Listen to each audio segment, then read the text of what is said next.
Golden food പ്രിൻസിന്റെ മറ്റൊരു എപ്പിസോഡിലേക്ക് ഹൃദ്യമായ സ്വാഗതം.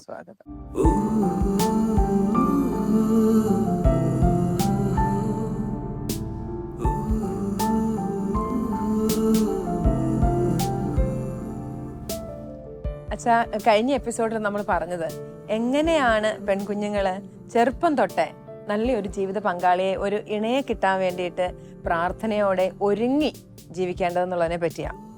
അപ്പൊ അല്ല, അതിന് എനിക്കൊരു പരിഭവം പറയാനുണ്ട് അച്ഛാ. അച്ഛൻ ഈ പെൺകുട്ടികൾ എങ്ങനെയാണ് ഒരുങ്ങി വിവാഹ ജീവിതത്തിലേക്ക് വരേണ്ടതെന്നൊക്കെ പറഞ്ഞു. അപ്പോൾ ഈ പാവം ആൺകുട്ടികളുടെ കാര്യം ഇപ്പോൾ തന്നെ അവർക്ക് പെണ്ണ് കിട്ടാൻ ഭയങ്കര ബുദ്ധിമുട്ടാണ്.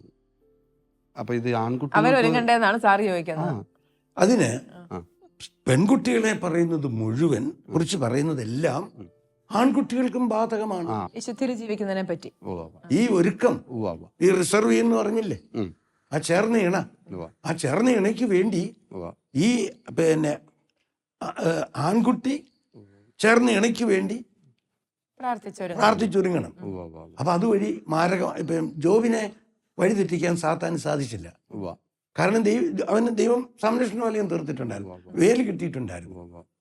ഇത് തന്നെയാണ് അക്ഷരാർത്ഥത്തിൽ ഒരാൺകുട്ടി അവൾക്ക് ദൈവം അവന് ദൈവം കൊടുക്കാന്ന് പറഞ്ഞ് ചേർന്ന് ഇണയ്ക്ക് വേണ്ടി ദിവ്യബലി കാഴ്ചവെക്കുന്നു, കൊന്ത കാഴ്ചവെക്കുന്നു, നൊയമ്പെടുക്കുന്നു, ഒരു നേരം നോക്കുന്നു. ഇതെല്ലാം അപ്പോ അതെല്ലാം ചെയ്യുമ്പോൾ ആ പെൺകുട്ടിയെ മാരകമായ രോഗങ്ങളിൽ നിന്ന്, മാരകമായ പാപത്തിൽ നിന്ന്, അപകടങ്ങളിൽ നിന്ന്, കൈയൊടിയുക, കാലൊടിയുക, ഇങ്ങനെയുള്ള അപകടങ്ങളിൽ നിന്ന്, ഇതുപോലെയുള്ളതിൽ നിന്നെല്ലാം ദൈവം സംരക്ഷിക്കും, കാത്തു പരിപാലിക്കും. അതാ ഈ സംരക്ഷണ വലയം. ജോബിന് ദൈവം കൊടുത്ത സംരക്ഷണ വലയം ആൺകുട്ടി പെൺകുട്ടിക്ക് കൊടുക്കണം, പെൺകുട്ടി ആൺകുട്ടിക്ക് കൊടുക്കണം. പക്ഷെ ഇന്നത്തെ കാലത്തുണ്ടല്ലോ അച്ഛാ, കുഞ്ഞുങ്ങള് ജോലി കിട്ടി അതിനുശേഷം മാത്രം വിവാഹത്തെ പറ്റി ആലോചിക്കുന്ന ഒരു കാലത്തിലാണ് നമ്മൾ ജീവിക്കുന്നത്. അവര് പറയുന്നത് അത് ആവശ്യമുണ്ടെങ്കിൽ മാത്രം മതിയല്ലോ, ഞങ്ങളൊന്ന് സ്വന്തം കാലിൽ നിൽക്കട്ടെ. എനിക്ക് തോന്നുന്നു രണ്ടു കൂട്ടരും അങ്ങനെ ഒരു കാഴ്ചപ്പാടില്ല. അല്ല, രണ്ടു കൂട്ടരെന്ന് മാത്രമല്ലേ, ഈവൻ മാതാപിതാക്കന്മാര് പോലും ആഗ്രഹിക്കുന്നവരാണ്. അതായത് അവരുടെ സൈറ്റ്, അത് ദീർഘദൃഷ്ടി അവർക്കില്ല. കളക്ടർ ആക്കണം, അല്ലെ ഡോക്ടർ ആക്കണം, സംതൃപ്തരായി. പക്ഷേ അടുത്തത് എന്താ? കുടുംബജീവിതം, വിവാഹം തകർന്നാലോ തീർന്നില്ലേ മുഴുവൻ, സമാധാനം മുഴുവൻ തീരും. അച്ഛൻ പറഞ്ഞത് കറക്റ്റാ. അതാണ് ഇന്നത്തെ മാതാപിതാക്കൾക്ക് ആവശ്യമായത്. മക്കൾക്ക് സമാന്തരമായ ഈ യേസുകാരനാക്കാനായിട്ട് ശ്രമിക്കുന്നുണ്ടല്ലോ, അതിന് സമാന്തരമായി നല്ല ഭർത്താവും നല്ല പിതാവുമാകാനും മാതാപിതാക്കൾ ഒരുക്കണം. ആ ലക്ഷ്യബോധവും മാതാപിതാക്കൾക്ക് ഉണ്ടാകണം. അതില്ലാതെ പോയതിന്റെ തിക്തഫലമാണ് ഇത് നമ്മൾ അനുഭവിച്ചുകൊണ്ടിരിക്കുന്നത്. സത്യം. ഇന്നത്തെ ലോകം അനുഭവിച്ചുകൊണ്ടിരിക്കുന്ന എത്രയോ കുടുംബജീവിതം തകർന്ന് തരിപ്പണമായി പോകുന്നത്. വിവാഹ കോടതികളില്, അരവനയിലെ കോടതികളിൽ വിദ്യാഭ്യാസമുണ്ട്, സമ്പത്തുണ്ട്, ബാക്കി എല്ലാ സംവിധാനങ്ങളും ഉണ്ട്, പക്ഷെ ജീവിതം മുന്നോട്ട് കൊണ്ടുപോകാൻ പറ്റുന്നില്ല. ജീവന്റെ സമൃദ്ധി കിട്ടുന്നില്ല, മൂല്യബോധമില്ല, ജീവന്റെ സമൃദ്ധി കൊടുക്കുന്നില്ല. അതാ ഞാൻ ആദ്യത്തിൽ പറഞ്ഞത്. പരസ്പരം അവർക്ക് ക്ഷമിച്ചു പോകാൻ പറ്റുന്നില്ല. പരസ്പരം ക്ഷമിക്കാനോ സഹിക്കാനോ. അതായത് പത്രോസ് പറയുന്നുണ്ട്, ഭാര്യമാരെ ഭർത്താക്കന്മാർക്ക് വിധേയരായിരിക്കും. അവരിൽ വല്ലൊരു വചനം അനുസരിക്കാത്ത പത്രോസിന്റെ 3-ാം അധ്യായത്തില് പറയുന്നുണ്ട്. അതായത് സ്ത്രീ എന്ന് പറയുന്ന ഒരു ശക്തിയാണ്. അത് 2-ാം ലോകമഹായുദ്ധം ജയിച്ചപ്പം അതിന്റെ വിജയം ഒരു അമേരിക്കൻ യൂണിവേഴ്സിറ്റിയിൽ കൊണ്ടാടി. അതിന്റെ തീം സോങ് ഇതായിരുന്നു: യുദ്ധം ജയിച്ചത് തോക്കല്ല, തോക്കിന്റെ പിമ്പിലുള്ള പുരുഷനല്ല, തോക്കിന്റെ പിമ്പിലുള്ള പുരുഷന്റെ പിമ്പിലുള്ള സ്ത്രീയാണ് യുദ്ധം ജയിച്ചത്. അപ്പൊ അത് മനസ്സിലാക്കല്ലേ, 2-ാം ലോകമഹായുദ്ധം ഏറ്റവും മാരകമായ ആയുധം പ്രയോഗിക്കുന്ന സമയം. പക്ഷെ അതൊന്നും അല്ല ലോകത്തിലേക്കും ഏറ്റവും വലിയ ശക്തി സ്ത്രീയാണെന്നാണ്. അപ്പം സ്ത്രീ ഏറ്റവും വലിയ ശക്തി. ഈ ഷാരു രംഗനേക്കർ എന്ന് പറയുന്ന ഒരു മാനേജ്മെന്റ് സ്റ്റഡീസിന്റെ അതോറിറ്റി ഒരു പുസ്തകം എഴുതിയിട്ടുണ്ട്. ഇന്ത്യൻ മാനേജർമാരുടെ ലോകത്തിൽ എന്നും പറഞ്ഞൊരു പുസ്തകം. 15 കൊല്ലം അദ്ദേഹം ഗവേഷണം നടത്തിയതാ. ഈ അദ്ദേഹം പഠിച്ചത് ജീവിത വിജയത്തിൽ പരാജയത്തിൽ ഭാര്യയുടെ പങ്ക് എന്താണെന്നാണ് പഠിച്ചത്. അപ്പൊ അതിന്റെ റിസൾട്ട് എന്താണ്? നേട്ടത്തിന്റെ താക്കോൽ ഭാര്യയുടെ കൈകളിൽ. ഓരോ പുരുഷന്റെയും പിമ്പിൽ ഒരു സ്ത്രീ ഉണ്ടായിരിക്കും, ഓരോ പരാജയത്തിന്റെ പിമ്പിലും ഒരു സ്ത്രീ ഉണ്ടായിരിക്കും. നമ്മുടെ അടുത്ത് പഠിച്ചു നോക്കൂ. അതുപോലെ തന്നെ പറയുന്നുണ്ട്, പുറത്തിറങ്ങി ചിരിക്കുന്ന പുരുഷനെ കണ്ടാൽ നമുക്ക് മനസ്സിലാക്കാം സുഹൃതിനിയായ ഒരു ഭാര്യ അവന് വീട്ടിലുണ്ട്. അവന് മാത്രമേ ഹൃദയം തുറന്ന് ചിരിക്കാൻ പറ്റുള്ളൂ. രൗദ്രഭാവമുള്ള ഒരു പുരുഷനെ കണ്ടാൽ ഉടനെ നമുക്ക് മനസ്സിലാക്കാം ഒരു ഭദ്രകാളിയാണ് അവന്റെ കുടുംബം എന്ന്. ഇത് പ്രായോഗികമാണ്, വെറും തത്വം പറയുന്നതല്ല. അല്ലെ, ഞാനീ പറയുന്ന പച്ച സത്യം. ഏതൊരു പുരുഷന്റെ 24 മണിക്കൂർ നേരവും ഹൃദയത്തിൽ ജീവിക്കുന്നതും മുഖത്ത് പ്രതിഫലിക്കുന്നതും ഭാര്യ എന്ന സ്ത്രീയാണ്.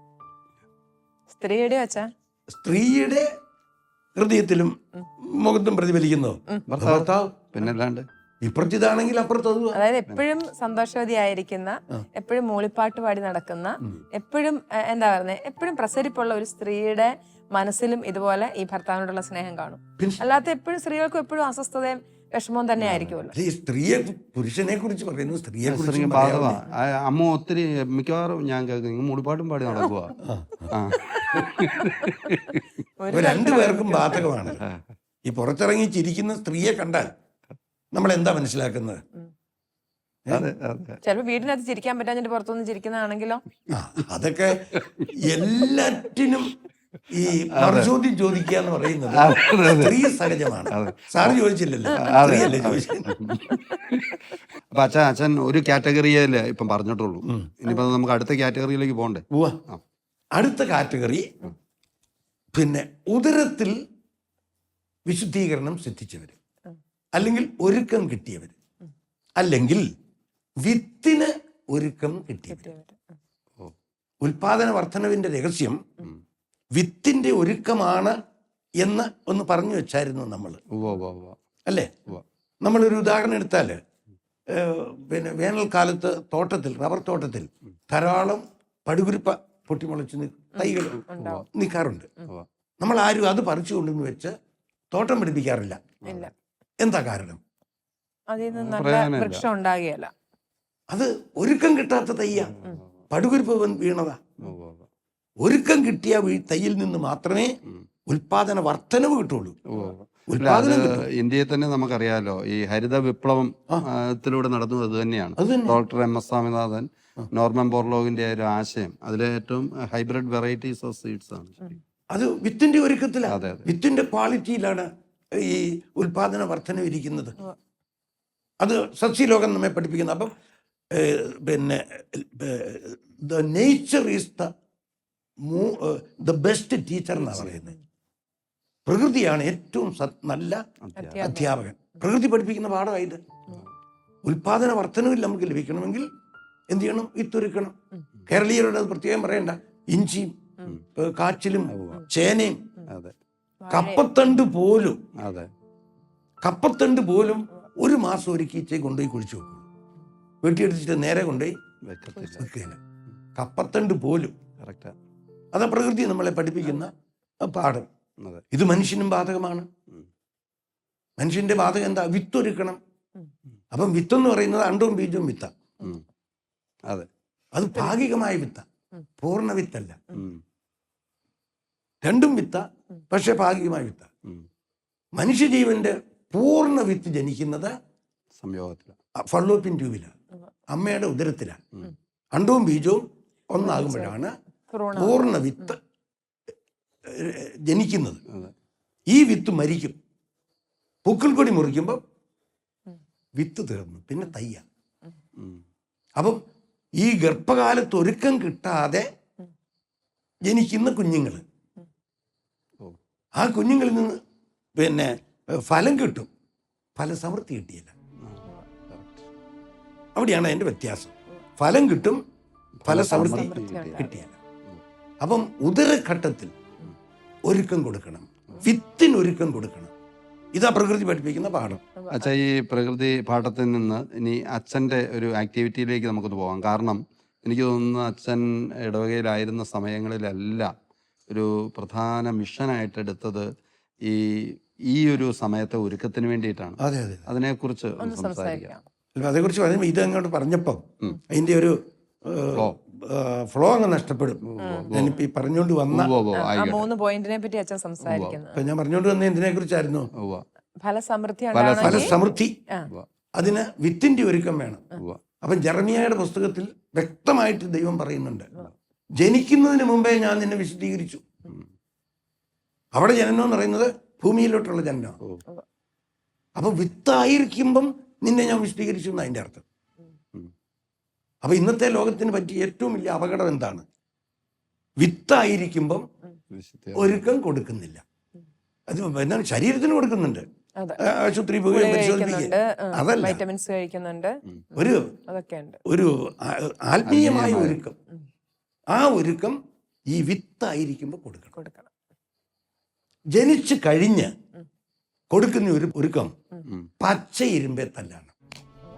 അക്ഷരാർത്ഥത്തിൽ ഒരു കുഞ്ഞിനെ നമ്മൾ ഉദരഘട്ടത്തിൽ അതിനെ വിശദീകരിക്കാൻ നോക്കുന്നില്ല, ഒരുക്കം കൊടുക്കുന്നില്ല. ഈ മറ്റൊരുക്കമല്ല, ശരീരത്തിൻ്റെ ഒരുക്കമല്ല, കൊടുക്കാതെ ഒരു കുഞ്ഞ് ജനിക്കുന്നു. ഇനി തലയും കുത്തി തപസ് ചെയ്താലും അതിൽ നിന്ന് ഫലസമൃദ്ധി ഉണ്ടാകും. ഒരു കോട്ട് തന്നെയുണ്ട്, action without preparation is abortion. അങ്ങനെ ഒരു കോട്ട് തന്നെയുണ്ട്. ശരി, പ്രിപ്പറേഷൻ ഈസ് വെരി. അപ്പോൾ ഇപ്പൊ നിങ്ങൾക്ക് ഏകദേശം ഒരു ബോധ്യം വരുന്നുണ്ടോ ഇന്നത്തെ ലോകത്തിന് സംഭവിച്ചത് ഈ ദുർഗതി എന്താണ് എന്ന്? പച്ചയിരുമ്പേത്തല്ല, അത് strike when the iron is hot എന്ന് ഇംഗ്ലീഷിലൊരു ചൊല്ലുണ്ട്. ഇരുമ്പ് തീക്കട്ട പോലെ പഴുത്തിരിക്കുമ്പോൾ കൊല്ലന്റെ ഭാവനയ്ക്കനുസരിച്ച് എടുക്കാം. കളിമണ്ണ് കൊശവന്റെ ഭാവനയ്ക്കനുസരിച്ച് രൂപപ്പെടുത്തി എടുക്കാൻ പറ്റും. പക്ഷെ കളിമണ്ണ് ഉറച്ചു പോയാലോ നിസ്സഹായന, പിന്നെ അടിച്ചുടയ്ക്കാനേ പറ്റുള്ളൂ. ഇരുമ്പ് പച്ചയായാലോ ചുമ്മായിട്ട് തല്ലാവുന്നേ ഉള്ളൂ. സത്യം പറഞ്ഞാൽ ഇന്ന് പിള്ളേരെ നന്നാക്കാൻ നോക്കുന്നവരെ എന്താ ചെയ്യുന്നേ? പച്ച ഇരുമ്പേത്തല്ല. എന്നിട്ട് പറയും കുഞ്ഞുങ്ങൾ ഭയങ്കര വാശിയുള്ളവരാണ്, ശാഠ്യക്കാരാണ്, എങ്ങനെ കുഞ്ഞുങ്ങളെ നോക്കാൻ പറ്റും, പാരന്റിങ് ഭയങ്കര പാടാണ്, കൗൺസിലിംഗ് ആയി. പക്ഷേ അതേക്കുറിച്ച് കൂടുതൽ പഠിക്കണം. എങ്ങനെയായി കുഞ്ഞിലേക്ക് ഇത് കടന്നു എന്നതെന്ന് നോക്കണം. ഈ കുഞ്ഞിന്റെ അമ്മയുടെ മനസ്സിന്റെ മനുഷ്യരൂപമാണ് ഉദരത്തിലെ കുഞ്ഞ്. അപ്പം ഈ ആത്മീയമായിട്ടുള്ള ഒരുക്കത്തിന് വേണ്ടിയിട്ട് നമുക്ക് എന്ത് ചെയ്യാനായിട്ട് പറ്റും? അച്ഛൻ ഏത് രീതിയിലാണ് ആ ഒരു ശുശ്രൂഷ കൊണ്ടുപോകുന്നത്?